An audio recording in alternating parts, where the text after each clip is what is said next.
আবারও চলে আসলাম নতুন একটা জারুর ভিডিও নিয়ে। সেই জারুর ভিডিওটা একদম নতুন, আমার কাছে তো খুবই ভালো লাগে। সুপারির পাতা দিয়ে এই জারুর ভিডিওটা তোমাদের সাথে শেয়ার করার জন্য আমি দুটো সুপারির পাতা নিয়েছি। আর এই সুপারি পাতা দিয়ে অসম্ভব জারু তৈরি করা হবে।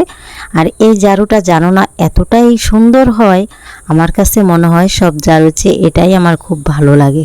তো চলো এই ভিডিওটা কোনো জায়গায় স্কিপ করবে না, শুরু থেকে শেষ পর্যন্ত একটি লাইক দিয়ে ভিডিওটি দেখবে। যদি মিস করো কোনো অংশে তাহলে কিন্তু পুরোপুরি বুঝতে পারবে না। আর দেখো আমি সুপারির পাতাটাকে প্রথম অংশ কেটে নিয়েছি, তারপরেটাও কেটে নিলাম। তারপরে আরেকটা সুপারির যে পাতা আছে সেটা থেকে আবারও দুই অংশ কেটে নেব। এভাবে আমি 4টা অংশ কেটে নেব। এই যে আমার 4টা অংশই কিন্তু কাটা হয়ে গেল। এবার আমি এইগুলা খুব সুন্দর করে ভাঁজ করে নেব যেন কোনোটা ছোট বড় না হয়। আর যেটা মাথায় যে অংশটা থাকে চিকন পাটটা সেটা দিব একদম নিচে, তারপরে যে আরেকটা পাট কেটেছি একটু মোটা অংশ সেটা দিব। সেই দুই অংশ দিয়ে তারপর আবার উপরে যে প্রথম মাথা কেটেছি সেই মাথার অংশটা দিয়ে, মানে উপরে একটা মাথার অংশ নিচে একটা মাথার অংশ আর মাঝখানে দুটো মাঝখানের অংশই থাকবে। এবার পার নিচে দিয়ে টাইট করে আমি ধরে নেব, ধরে তারপরে একটু শক্ত হবে এবার বেঁধে নেব। একটা রশি নিয়েছি, সেই রশি দিয়ে খুব সুন্দর করে এই যে এখানে মাথায় যে মোটা অংশটা থাকে গাছের সুপারি পাতার, সেই অংশটা আমি ধরে নেব। যে 4টা আমি দিয়েছি সেই 4টা থেকে 4টাই ধরে নেব, ধরে একটা বাঁধ দিয়ে নেব। বাঁধ দিলে কি হবে, একটু শক্ত হবে, খুলবে না, এদিকে ওদিকে লড়বে না জারুটা, তার জন্যই মূলত এই বাঁধটা দেওয়া। আর এবার এটাকে আমি দেখো একটু দেখে নিলাম কি ঠিক আছে কিনা, একদম পারফেক্ট। আর ওদিকে একটু দেখে নিলাম ঠিক আছে কিনা। এবার আমি দেখো একটা বোতল নিয়েছি স্পিরিটের, আর এই স্পিরিটের বোতলটাকে এই পাতার ভিতরে ঢুকিয়ে নিব। এটা ঢুকিয়ে নিলে কি হবে জানো, এত বাঁধ দেওয়া দিয়ে লাগবে না, তাহলে বাঁধ দেওয়া ছাড়াই আমার ঝাড়ুটা তৈরি হয়ে যাবে।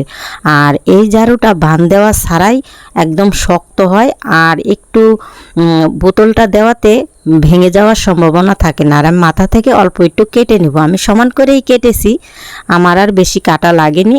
তো পারলে যদি তোমরা বানাও তাহলে প্রথম অবস্থায় একটু কেটে নেবে, দেখবে খুব সুন্দর হবে। আর বোতলটা দিলে খুব সুন্দর হয়। এই যে আমি বোতলটা দিয়ে নিয়েছি, এবার একটা রশি নিয়েছি, এবার এটাকে আমি একটা বাঁধ দিয়ে নেব। এটাকে বাঁধ দিলেও চলে, না দিলেও চলে। তারপরেও বন্ধুরা আমি দিব এই কারণে, ওই একটু সুন্দরের জন্য আর কি দেব। তো এটা বাঁধ দিলে আর একটু ভালো হয়। এই যে আমার বাঁধ দেওয়াটা প্রায় হয়েই যাচ্ছে। এবার দেখো কি সুন্দর একটা ঝাড়ু তৈরি হয়ে গেল। শুধু টাকা খরচা করে ঝাড়ু না কিনে এই ঝাড়ু দিয়ে দেখো, বৃষ্টির দিন বাহিরে কিন্তু বৃষ্টি হয় এখন, তোমরা সবাই জানো কম বেশি। এই বৃষ্টির দিনে বাহিরে দেখো পাতা, সেই পাতায় আমি ঝাড়ু দেব। দেখো এর আগে কিন্তু বৃষ্টির মধ্যে ঝাড়ু দিতে পারিনি, পাতা কিন্তু নিচে পচে গেছে, তারপরে উপর থেকে আমি ঝাড়ু দিচ্ছি। দেখো কত সুন্দর ঝাড়ু দেওয়া হচ্ছে, আর পাতাগুলো খুব সুন্দর সরে গেল। আর এই ঝাড়ুগুলা তোমরা অবশ্যই একবার হলেও ট্রাই করে দেখবে, তোমাদের অনেকটা উপকারে আসবে। শুধু টাকা দিয়ে ঝাড়ু কিনে ব্যবহার করলে বন্ধুরা নিজের মনেও হয় না যে ঝাড়ু ব্যবহার করতেছো টাকায় কিনা। আর নিজেরা যদি এভাবে একটুখানি কষ্ট করে মাথা খাটিয়ে তোমরা বানিয়ে নাও, তাহলে নিজেকেও নিজে অনেকটা মনে হয় যে না আমিই বানিয়েছি, আমারও কিন্তু একটু ভালো লাগে। তো ভিডিওটা দেখে তোমাদের কেমন লাগলো অবশ্যই জানাবে। তোমরা কে কোথা থেকে দেখতেছো তা অবশ্যই একটু কমেন্ট করে জানাবে, একটি লাইক দিবে।